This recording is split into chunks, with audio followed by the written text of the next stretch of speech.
Uttaranchal university B Tech spot admissions and seminar April 20 ఆదివారం hotel కోనార్ Khammam. మరిన్ని వివరాలకు ఈ కింద నంబర్లను సంప్రదించండి. మరి ఇప్పుడు ఈ కవర్లో ఈ కాగితాలన్నీ పెట్టి నాకు తెలంగాణ రాష్ట్ర ప్రభుత్వం నుంచి ఒక శాసనసభ్యుడిగా మరి హ్యూమ్ అని చెప్పి జిల్లా వైద్యాధికారి ద్వారా అందజేయడం జరిగింది. ఇది నేను ఒక డాక్టర్ ఇచ్చింది కాదు, ఎమ్మెల్యే మీరు అందరు గెలిపించారు, మీ మధ్యలో ఉంటారు కాబట్టి మీకు కూడా నా ద్వారా తెలియాలి అని చెప్పి చెప్పడం జరిగింది.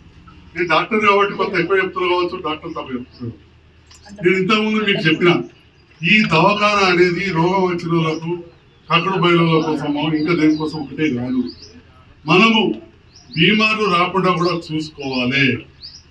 మరి దాంట్లో భాగంగా ఒక భయంకరమైన వ్యాధి టీబీ అనేది మనందరికీ తెలుసు. టీబీ గురించి వినడం ఉంటారా? టీబీ అనగానే ఒక దక్క అనుకోవద్దు, ఊపిరితో తొలగవద్దు. అది బొక్కలో కూడా వస్తుంది, ఎల్లు పూసకు వస్తుంది, మెదడుకి వస్తుంది, పక్క వాళ్ళకి వస్తుంది.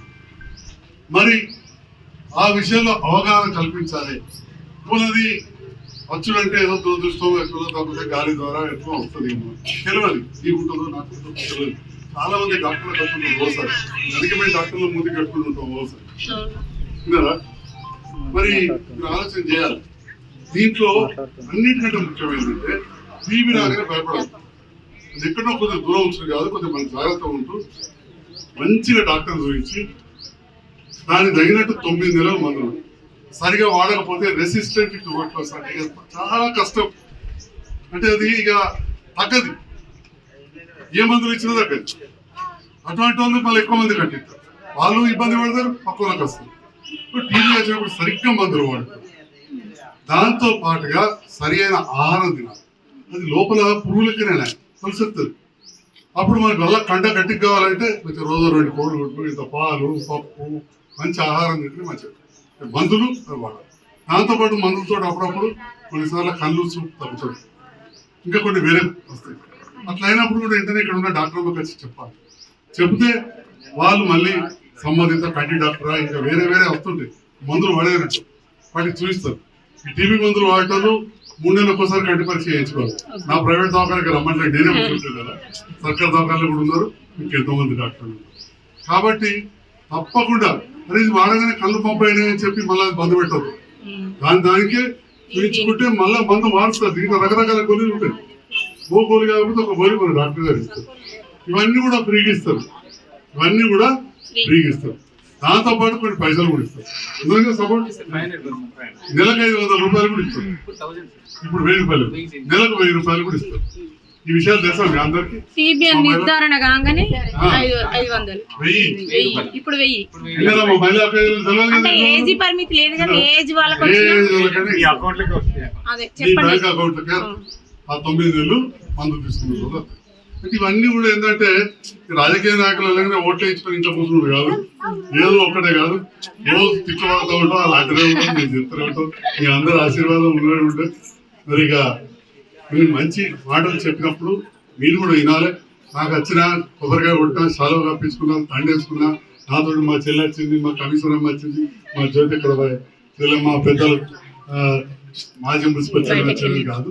మీ అందరూ కూడా కొన్ని విషయాలు చెప్పినప్పుడు అరే ఈ డాక్టర్ సాబ్ వచ్చి దవాఖాన రిపేర్ కట్ చేసి సీడ్ దిగిపోక ఇవన్నీ డాక్టర్ ఉంటారు. ఇక దీని సందర్భంలో మా ఆయమ్మలు, ఆశమ్మలు, మా గ్రామ మహిళా సంఘాలకు కోరేది ఏంటంటే రోగాలు తెచ్చుకునేది కాదు, రోగాలు రాకుండా చూసుకోవడం అనేది ముఖ్యం. అయితే ఈ దవాఖానలో ఏం జరుగుతుంది, ఇవాళ మీరందరూ కూడా వినాలి చెప్పాలి. ఈ దవాఖానలో వచ్చిన వాళ్ళకి మందులు ఇచ్చే కాదు, బీమాలు రాకుండా బిడ్డ గర్భంలో ఉన్నప్పటి నుంచే తల్లికి టీకాలు వేసే కార్యక్రమం ఇక్కడ జరుగుతుంది. అంతేనా ఆశ్రమ?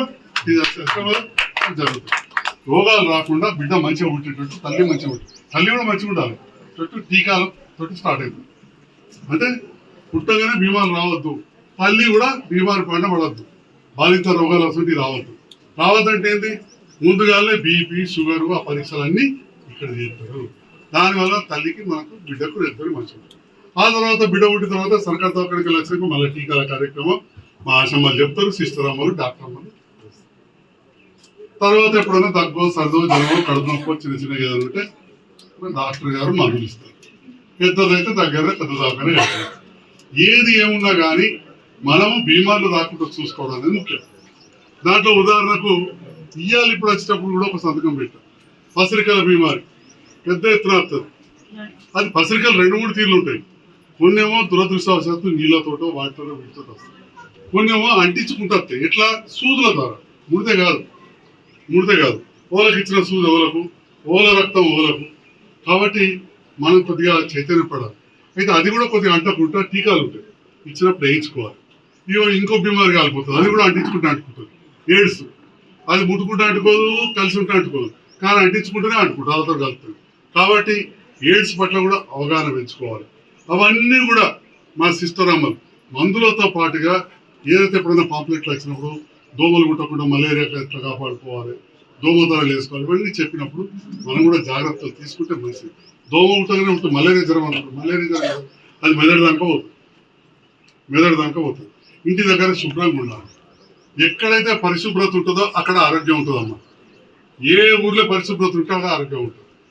40 మంది ఇల్లు మంచిగా ఉంటాయి, ఇంట్లో తీసుకుపోయి ఇంటి ముందర వారేస్తా అంటే మాత్రం ఇంటి ముందరికి అన్ని మళ్ళీ ఇంట్లోకి వస్తాయి. ఏడిపోతాయి. అది డాక్టర్ అయినా కుడతాయి, ఎమ్మెల్యేనైనా కుడతాయి, చైర్మన్ కుడతాయి. వాటికి ఏం చూడాయి బీమారు. పెద్దోళ్ళు చిన్నోళ్ళు ఏం చూడరు, పెద్ద వాళ్ళని కూడా ఆ బీమార్లు వస్తాయి. కాబట్టి ఈ జాగ్రత్తలను తీసుకోవాలి. ఒక మంచి కార్యక్రమాన్ని మీరు ఏర్పాటు చేసి మా లింగంపేట జగిత్యాల వార్డులో కలిసిన సందర్భంలో 10వ వార్డు పెద్దలు అందరూ వచ్చారు. అందరికి కూడా పేరున కొత్త దవాఖాన ఏర్పడే సందర్భంలో శుభాకాంక్షలు తెలియజేస్తారు. అదేవిధంగా తోటి వాయువుతో ఆ పక్కనంతా కూడా మనకు మన స్థలం దొరికింది. అదేవిధంగా తిప్పనపేట నుంచి రాజీవ్ గాంధీ యువతల కలపబట్టి ఇలా డిగ్రీ కాలేజ్ అన్ని కలపబట్టికే ఆ ప్రాంతానికి నీళ్ళు ఇవ్వడానికి నీళ్ళ ట్యాంకర్లు కూడా ఇవాళ అక్కడ కట్టుకుంటున్నాం. ఆ ప్రాంతం అంటే ఇవి కలపడం వల్ల ఏమొచ్చిందంటే ఈ రకంగా జగిత్యాల పట్టణానికి కొంత ఓపెన్ లంగ్ స్పేస్ దొరికింది. కొందరు అనొచ్చు ఏం చేసిండు ఏంటంటే మరి గుడ్డపడికే ఇవాళ లింగం చెరువు బ్రహ్మాండమైన పార్కు, వాళ్ళ గుడి, మంచి తంతలు కట్టుకుంది. అట్లనే ఈ రకంగా మనం చేసుకుంటా పోతున్నాం. టిఆర్ నగర్లో ఒక మంచి తారక పార్క్ కట్టినాం, అక్కడ పిల్లల కోసం కడుతున్నాం. ఇవన్నీ కూడా ఒకటొకటి చేసుకుంటాం. మరి ఇవాళ మన లింగంపేట మొదటి నుంచి కూడా నా ఊరు కింద దాటినంటే నాయన భూములు అడిగి శివారు రోజు పొద్దుగాల జగిత్యాల కోసం ఎడ్ల బండి పోతే సరిగ్గా తాతమ్మ కాడికి వస్తే సగం అన్నట్టు. జగిత్యాల గడియారక్కడ మా ఇంటికి అంతరా వాళ్ళ ఇంటికి తాతమ్మ సగం ఎడ్ల బండి పోతే ఇవ్వదు అన్నట్టు, ఇంటికి వస్తే సగం వచ్చారు. సో అటువంటి ఊరు చిన్నప్పటికెళ్ళి ఎడ్ల బండి పోగా పెద్ద పర్య చూస్తుంటుంది. ఆ పర్యమైంది కలుపుకొని దగ్గర తీసుకొచ్చారు. యువలు ఆక్రమించినట్టుగా తక్కువ మాట్లాడారు. శాంతి మూర్లు కలిపితే ఏమవుతుంది? ఎందుకంటే ఏమవుతుండే ఆంధ్రాలో లింగేశ్వరి నీళ్లు ఆశించర్లో పడుతుండే, ఆశించరు కనబడటం లేదు. అటెనక మన కర్ణకుంటల వాడు, కర్ణకుంటలో చింతకుంటల వాడు, కర్ణకుంట కలిసి చింతకుంట తోవ పీకింది. ఆ పొర్రే లేదు, ఆ ఊరే లేదు. ఈ ఆ నీళ్ళని ఇళ్ళకి వస్తున్నాయి. గృహప్రవేశంలో సంజయ్ డాక్టర్ రాని పిలుస్తారు, జిలేబీ తినిపిస్తారు, సీడ్ తినిపిస్తారు. నా బోరేది ఇళ్ళకి నీళ్ళు వస్తున్నాయి. లేకపోతే ఆ ఇంట్లోకి పోయినప్పుడు లంగా ఇటు పక్కన వస్తుంది. దీనికి అంతటి కారణం ఇవ్వరు. నేనైతే ప్లాట్ల దందా వేయలే. ప్లాట్లు పెట్టేటప్పుడు నాకు పెద్ద కోపం లేదు, సోపం లేదు, కోపం లేదు.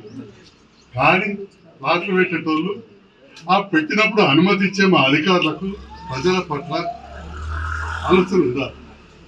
ఇవాళ ఇంత పెద్ద దాదాపు ఎన్ని ఎకరాలు ఉంటుంది మన శివారి? ఇవాళ 400 ఎకరాలు ఉంటుందా? 700 ఎకరాల శివారి ఇవాళ జగిత్యాల మొత్తం గ్రామ పంచాయతీ 3000 ఎకరాలు. ఇప్పుడు ముందు ఇప్పుడు 700. ఇవాళ మనం 100 ఎకరాల ప్లాట్లు ఉన్నాయి. ఇంకా గా ఇందులో పాత నెంబర్లు అవన్నీ కూడా ఒక రిజిస్టర్ మెయింటైన్ చేసిండ్రు. అప్పుడు రెవెన్యూ అధికారులు ఏమైనా తప్పు చేసినా దయచేసి సవరించాల్సిన అవసరం ఉంది. ప్రత్యేకమైన శ్రద్ధ మంచి అధికారులు ఉంటుంది. రెండోది కరెంటు విషయంలో మరి చెప్పింది ఎట్లా జరిగిందో మీరు ఇమ్మీడియట్ గా కరెంట్ అధికారులను పిలిచి మాట్లాడి చేయండి. కొత్త కరెంట్ స్తంభాలు ఎక్కడ అవసరం ఉంటే కూడా వేయించాల్సిందిగా కూడా కోరుతున్నాను. ధర్మం శివార్లో ఉండేది ఎంత అది పల్లెటూరు. అప్పటి సహజాన్ని మళ్ళీ తప్పుపడలేదు. కానీ అప్పుడున్న గ్రామీణ వ్యవస్థ అదే వాళ్ళ మైండ్లో ఉండిపోయి ఇంత మార్పు వచ్చినా కానీ 12 ఫీట్ల మీద పెద్ద పెద్ద బంగాళాలకు పర్మిషన్ ఇచ్చినాయి మనం చూసినాం.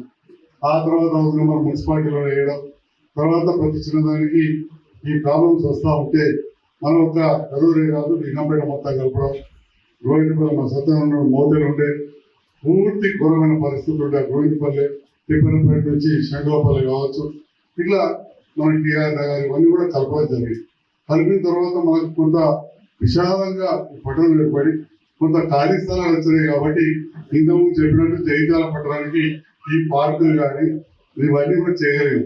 లేకపోతే అవన్నీ కూడా గ్రామాలలో ఉంటూనే ఈ మున్సిపల్ మనం పెట్టేవాళ్ళం కాదు.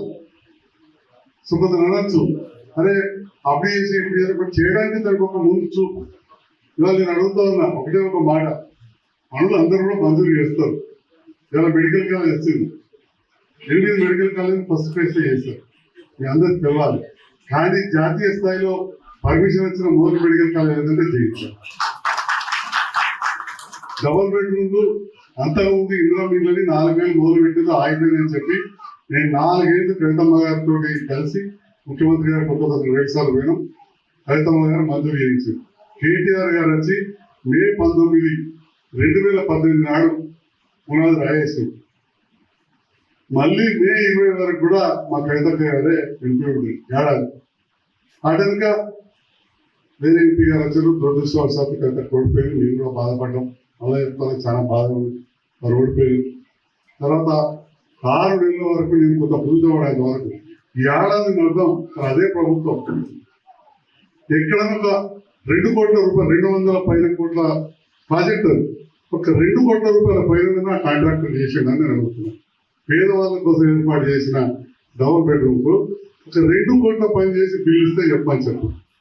ఆ తర్వాత 212 కోట్ల రూపాయల వర్క్ నేను కొత్త కాంట్రాక్టర్ తీసుకొచ్చి ఒక 6 నెలలకు కుదరబడ్డాక మొత్తం చేంజ్ చేసేసి తీసుకొచ్చి చేస్తే ఒక్కొక్కసారి 50 కోట్లు పెండింగ్ పడ్డది. చాలా నష్టపోయి దాన్ని బయటపడబెట్టాం. ఆ పేదవాళ్ళ గుండెలలో ఏది లేకుండా భగవంతుని దగ్గర ఆశీర్వాదం నాకు ఉంటుందని భావిస్తాను. వీళ్ళ తిట్లుంటూనే ఉంటాయి. సాపనాడు ఒక చెల్లి అన్నదట, ఏమి ఇచ్చినే ఈ చెల్ల కొబ్బరికాయ కొడుతుంది, ఆ అన్న కొబ్బరికాయ కొడుతుంది అని చెప్పి ఆ చెల్లెనగానే మళ్ళా పెద్దక ఈ చెల్లి అనేది మీరు ఇచ్చాడు. అప్పటి పాత బాకీలు అన్ని కట్టిస్తేనే ఇవాళ శ్రీధర్ అయ్యాలి పని. ఆ ట్రేడ్ లైసెన్స్ హాస్పిటల్ ఉండాలి. ట్రేడ్ లైసెన్స్ కట్టడం ఫస్ట్ పోయి కట్టినప్పుడు 24,000 రూపాయలు, 600 రూపాయలు ఆన్లైన్ ట్రేడ్ లైసెన్స్ పెట్టి ఆన్లైన్ కట్టు. ఒక్క నేను తెలియదు ₹1,00,000 దాంట్లో నాకు ఇల్లు చేయాలి. కాబట్టి ఉన్నంత మన ఎసెప్టిమెంట్ కట్టినప్పుడే చేయగలుగుతాం. రాగానే నాకు కరెక్ట్ మరి ఫోన్ చేయడం గురించి బుద్ధి ఉంటుందా?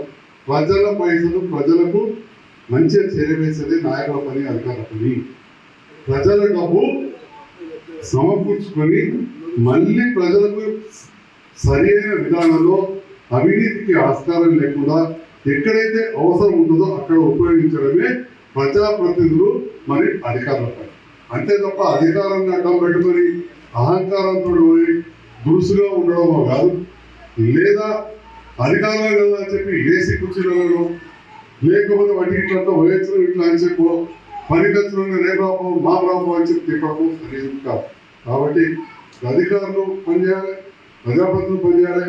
అన్నింటికంటే ముఖ్యంగా ప్రజలు పన్ను కడుతున్నారు కాబట్టి ఎంత అధికారులు ఉందో మళ్ళీ ప్రజలు పట్టణాలలో కానీ గ్రామాలలో కూడా శానిటేషన్ విషయంలో అంటే తడి చెత్త పొడి చెత్త విషయంలో పూర్తి స్థాయిలో సహకరించకపోతే చాలా చాలా కష్టమవుతుందని చెప్పి నేను జగిత్యాల ప్రజలను 2 చేతులెత్తి వేడుకుంటున్నా. తడి చెత్త పొడి చెత్త వేరు చేయాలి. లేకపోతే ఈ చెత్త అంతా తీసుకుపోయి ఎక్కడ వేసినా ఏ స్థలం సరిపోదు. రెండవది తప్పకుండా ఎలక్ట్రిసిటీ కట్టుకోవాలి. కొత్త వాటిల్లో ఇక లేఅవుట్ లేకుండా పాంప్లెట్ కాదు, ఇంగ్లీష్ ఏమంటారు రోడ్స్ అన్నట్టు. మొన్ననే ఒక కాలనీ వాసన వచ్చింది. కొద్దిగా పెద్ద ప్లాట్లు పెట్టడం గ్రోసరీ పెడుతూ అంటే 4-5 కాగితాలు ఉంటే మంచి కలర్ పెడతాం, రోడ్లు చెప్తాం, మూడు చెప్తాం, అన్ని చెప్తాం అని చెప్పి ప్లాట్లు అమ్ముకున్నాక వాడు అడ్రస్ లేడు. వాడు ఇచ్చిన గ్రోసరీ పట్టుకుని వచ్చింది అంటే ఆ పాంప్లెట్ మంచిగా చేసిందని గ్రోసరీ అందులో అవన్నీ ఉన్నాయి. నేను ఆ బిల్డర్ గురించి అడిగిన, అవునా ఇట్లా ఏంటి నేనా ఏ బిల్డర్ దగ్గర రూపాయి అడిగేటోడు కాదు, ఇలా బైక్ పట్టుకొని చెప్తున్నా. ఏ రియల్ ఎస్టేట్ దగ్గర రూపాయి అడిగేటోడు కాదు. మరి అట్లీస్ట్ గవర్నర్ ఫైనల్ ఇయర్ పెట్టిన చేయడం మీకు వాళ్ళ నల్లగా కలిసి ఎడికలు తేవాలి, ఇల్లు తేవాలంటే దానికి ఉంటుంది కదా. మన నిజంగా ఎన్ని కట్టుకొని మంచిగా పర్మిషన్ తీసుకుని కట్టుకుని లేడం అవ్వాలి. దాదాపు చాలా జోన్లలో ఈ ప్రాబ్లం ఉంటే పెద్దలు ఏమనుకోవద్దు. గిరినాభూషణ్ గారికి తెలుసా విషయం. వాళ్ళ సమయంలో దాదాపు 14 జోన్లలో వితౌట్ పర్మిషన్ కట్టింది. 14 జోన్లు 126 సర్వే నెంబర్లు అవన్నీ కూడా రెగ్యులరైజ్ చేసాం. అదే ఇప్పుడు పేరు చెప్పగానే మున్సిపల్ కమిషనర్ గారు చెప్పారు, మీరు కట్టి నెంబర్ తీసుకొని తర్వాత పర్మిషన్ కేసు అంటే జరిగింది కాబట్టి చెప్పారు. పక్కన కూడా కంప్లైంట్ ఇస్తాడు. నేను ఎవరిని పెద్ద నష్టపెట్ట ఎవరి పాపాన వాడు పోతాడు అనుకుంటాం. కాబట్టి ఇవి జరుగుతూ ఉంటాయి. నేను పెద్ద కూడా కాబట్టి కూడా నా కారణం పెట్టి తోగడం పెట్టి ఆరణం కూడా జరుగుతాడు. కానీ మా కానిస్టేబుల్ పోతే కూడా రేపు అన్నాడు. అయితే మన పాపాన వాడు పోతాడు సపరేట్. మరిన్ని వీడియోస్ కోసం ఛానల్ ని సబ్స్క్రైబ్ చేయండి. లేటెస్ట్ అప్డేట్స్ కోసం వాట్సాప్ ఛానల్ ని ఫాలో అవ్వండి. అండ్ లింక్ డిస్క్రిప్షన్ లో ఉంది.